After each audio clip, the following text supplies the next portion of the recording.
हरे कृष्णा। आज पवित्रोपना एकादशी। एकादशी को पुत्रदा एकादशी के नाम से भी जाना जाता है। पुत्रदा एकादशी का व्रत करने से संतान सुख की प्राप्ति होती है, सभी पापों से मुक्ति दिलाता है। जो कोई भी इस व्रत की कथा सुनता है उसे भी पुण्य फल की प्राप्ति होती है। यह एकादशी भगवान विष्णु को अत्यंत प्रिय है। चलिए जानते हैं कि किस तरह करें इस पवित्र एकादशी व्रत का पालन। श्रावण मास के शुक्ल पक्ष की एकादशी के दिन सूर्योदय से पहले उठकर स्नान करें, व्रत का संकल्प लें और भगवान विष्णु की पूजा करें। पूरे दिन निराहार रहे, फलहार कर सकते हैं। रात्रि में जागरण करें और भगवान विष्णु के नाम का कीर्तन करें। द्वादशी के दिन ब्राह्मणों को भोजन कराएं और दान दक्षिणा दें। यह व्रत संतान प्राप्ति और सभी पापों से मुक्ति के लिए अत्यंत फलदायी माना जाता है। चलिए सुनते हैं पवित्रोपना एकादशी की व्रत कथा।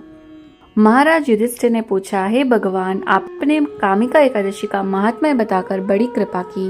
अब कृपा करके यह बतलाइए कि श्रावण शुक्ल एकादशी का क्या नाम है, उसकी विधि क्या है और उसमें कौन से देवता का पूजन किया जाता है। श्री युधिष्ठिर कहने लगे कि हे भगवान, श्रावण शुक्ल एकादशी का क्या नाम है, व्रत करने की विधि तथा इसका महात्म्य कृपा करके कहिए।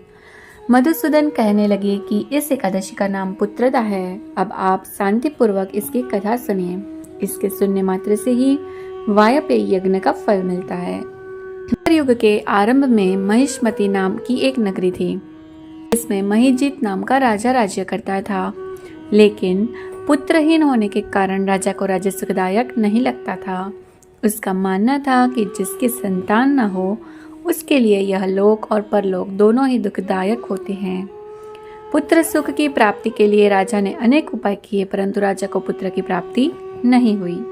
अवस्था आती देखकर राजा ने प्रजा के प्रतिनिधियों को बुलाया और कहा, हे प्रजाजनों, मेरे खजाने में अन्याय से उपार्जन किया हुआ धन नहीं है।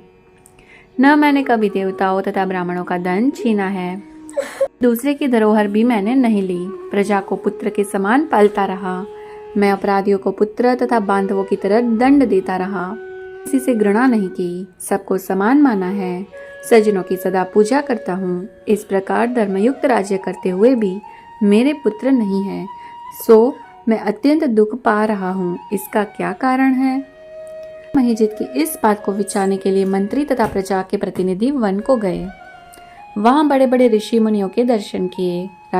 राजा की उत्तम कामना की पूर्ति के लिए किसी श्रेष्ठ तपस्वी मुनि को देखते फिरते रहे।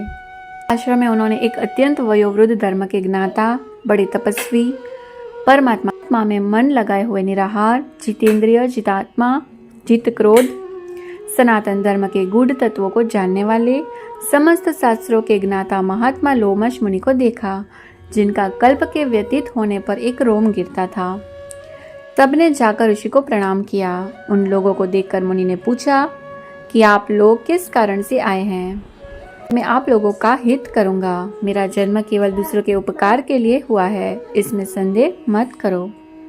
लोमस ऋषि के ऐसे वचन सुनकर सब लोग बोले, हे महर्षि, आप हमारी बात जानने में ब्रह्मा से भी अधिक समर्थ हैं, अतः आप हमारे इस संदेह को दूर कीजिए।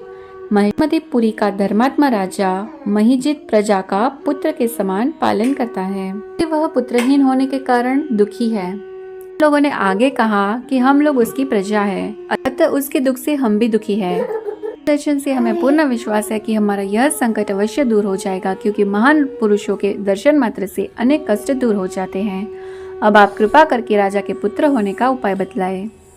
यह वार्ता सुनकर ऋषि ने थोड़ी देर के लिए नेत्र बंद किए और राजा के पूर्व जन्म का वृत्तांत जानकर कहने लगे कि यह राजा पूर्व जन्म में एक निर्धन वैश्य था। निर्धन होने के कारण इसने कई बुरे कर्म किए। यह एक गांव से दूसरे गांव व्यापार करने जाया करता था। एक समय ज्येष्ठ मास के शुक्ल पक्ष की द्वादशी के दिन मध्याह्न के समय वह, जबकि 2 दिन से भूखा प्यासा था, एक जलाशय पर जल पीने गया। उस स्थान एक तत्काल की ब्याही हुई प्यासी गौ जल पी रही थी।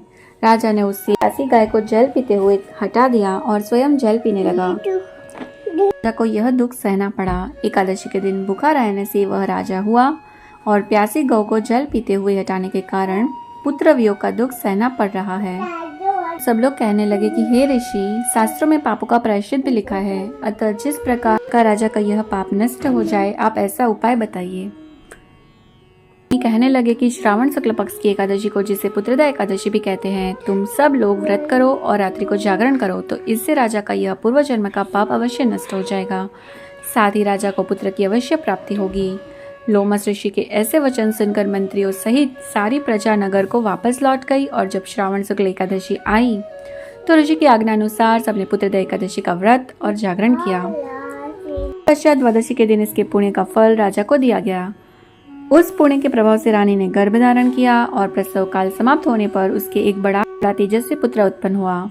इसलिए हे राजन, इस श्रावण शुक्ल एकादशी का नाम पुत्रदा पड़ा। अतः संतान सुख की इच्छा हासिल करने वाले इस व्रत को अवश्य करें। इस कथा को पढ़ने तथा इसके महात्म्य को सुनने से मनुष्य सब पापों से मुक्त हो जाता है और इस लोक में संतान सुख भोगकर परलोक में स्वर्ग को प्राप्त होता है। कृष्णा।